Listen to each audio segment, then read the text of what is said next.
En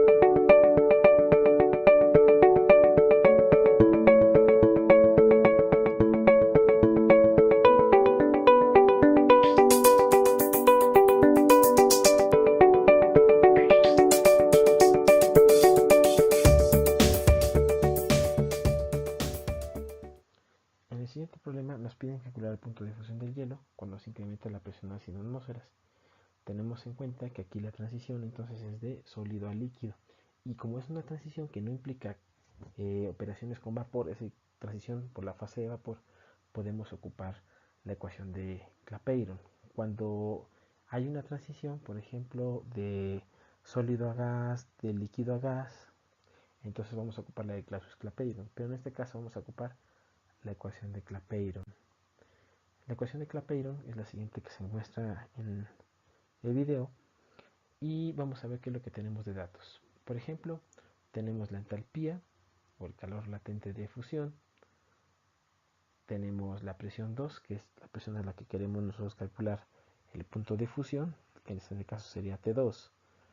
Tenemos la presión 1, que aunque de manera explícita no nos lo dice, vamos a tomar en cuenta que nosotros sabemos que el hielo funde a los 0 grados centígrados a una presión de una atmósfera, de la misma manera que pues sabemos nosotros el punto de ebullición del agua a una atmósfera. Entonces, teniendo la temperatura 1, que serían 0 grados centígrados, pero 273.15 Kelvin, podemos calcular entonces la temperatura 2. El volumen o el cambio de volumen molar lo tenemos que calcular a partir de los datos de densidad. Por lo tanto, ya teniendo digamos todo esto, podemos hacer el despeje de la temperatura 2, que es lo que nos interesa. La temperatura 2 se puede empezar a despejar pasando del otro lado de la ecuación al volumen molar y al calor de fusión o la entalpía de fusión, y después aplicando antilogaritmos en los dos lados de la ecuación. En el caso del lado derecho tenemos el antilogaritmo del logaritmo natural de T2 entre T1, se elimina la base e con el logaritmo natural, que están con la misma base, y nos quedaría la expresión que se ve ahorita en pantalla. De aquí nada más se pasa T1 como factor, multiplicando lo de la izquierda de la ecuación, y finalmente tenemos una expresión que nos permite calcular T2.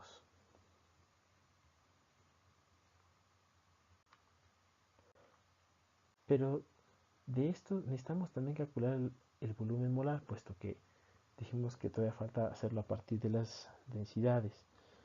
Entonces, para poder hacer el cálculo, tenemos que recordar que el volumen molar es el volumen que ocupa un mol de una sustancia. En este caso, recordando que la densidad es igual a masa sobre volumen, y para poder poner el volumen arriba, como en la expresión del volumen molar, sacamos el inverso de la ecuación, teniendo la expresión que tenemos a continuación. Si nosotros relacionamos la masa molecular con la masa de la sustancia, podemos sacar entonces el número de moles. Es decir, de la expresión anterior, nosotros deducimos que entonces el volumen molar se puede obtener dividiendo en la masa molecular entre la densidad de la sustancia, teniendo entonces esta expresión que tenemos en pantalla y que valdría la pena colocar en nuestros formularios.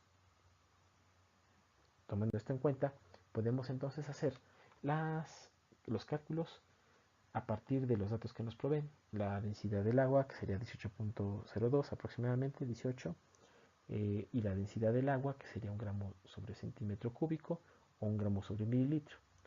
Un centímetro cúbico hay que recordar que de hecho es un mililitro, por lo tanto podemos pasarlo directamente a centímetros cúbicos. El objeto de esto es para que podamos después hacer conversiones a metros cúbicos, puesto como estamos trabajando nosotros con kilojoules y los kilojoules están relacionados con unidades del sistema internacional en el sistema MKS, es decir, metro kilogramo segundo, necesitamos hacer las conversiones de volumen. Yo sé que un metro lineal es igual a 100 centímetros lineales, pero si yo elevo los dos lados de la casilla, yo voy a obtener la equivalencia de centímetros cúbicos a metros cúbicos. Por lo tanto, ya puedo entonces eliminar las unidades y finalmente me quedarían en metros cúbicos sobre mol. Para la parte líquida, el volumen molar del sólido se haría con el mismo cálculo, solamente que tomando en cuenta la densidad del agua sólida, es decir, en forma de un hielo. Y entonces ese sería el volumen molar de un hielo. Por lo tanto, nosotros ya podemos sacar la diferencia de volúmenes molares y podemos ver de qué hecho hay una diferencia negativa, precisamente porque cambian los volúmenes. Hay una pérdida de volumen molar.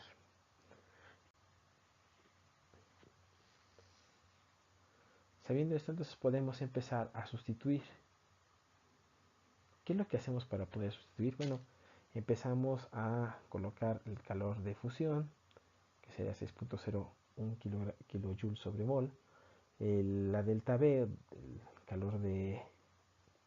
el cambio de volumen molar, que dijimos que era negativo, lo multiplicamos por la presión, la diferencia de presión. Noten ustedes que estoy restando 100 menos 1, aquí no hay problema, se pueden restar, pero al fin y al cabo, cuando quede la resta de las dos presiones, podemos hacer la conversión de equivalencia de atmósferas a pascales.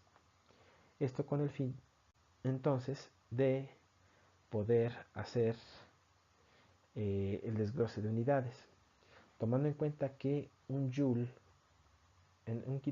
es igual a 1 por 10 a la 3, que sería 1000 joules, por eso ponemos 10 a la 3, porque es el prefijo kilo, K, significa 1 por 10 a la 3, entonces se coloca en este problema. También desdoblamos los equivalentes de pascales, que serían newton sobre metro cuadrado. Para empezar a eliminar también unidades, recordemos que también un joule es igual a newton por metro. Recordemos que trabajo es igual a fuerza por distancia, fuerza en newtons y distancia en metros. De esta manera podemos entonces empezar a eliminar unidades. Y entonces podemos empezar a hacer nuestra determinación. Entonces, de acuerdo a este problema, la diferencia de temperaturas, la nueva temperatura, de fusión a 100 atmósferas, cuando se incrementa de una atmósfera a 100 atmósferas, sería de 0.71 grados centígrados. Y tiene mucha lógica, porque de acuerdo al diagrama de fases que vemos aquí, estamos nosotros en la presión 1 y en la temperatura 1. Nosotros sabemos que a 0 grados funde el hielo, pero eso a una atmósfera de presión.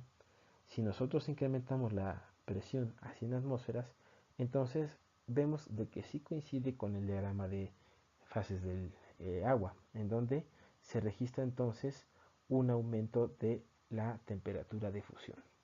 Como podemos ver, este problema, y algo que es muy importante para nuestro curso de teoría, sería que la presión tiene muy poco efecto en el caso del agua.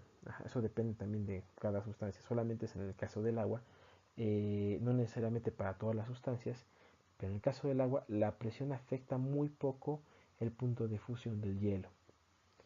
Y eso entonces significa que si nosotros aumentamos la presión, sí es de esperar que aumente el punto de fusión, pero como podemos ver no es demasiado, no es ni siquiera un grado centígrado, solamente es una fracción.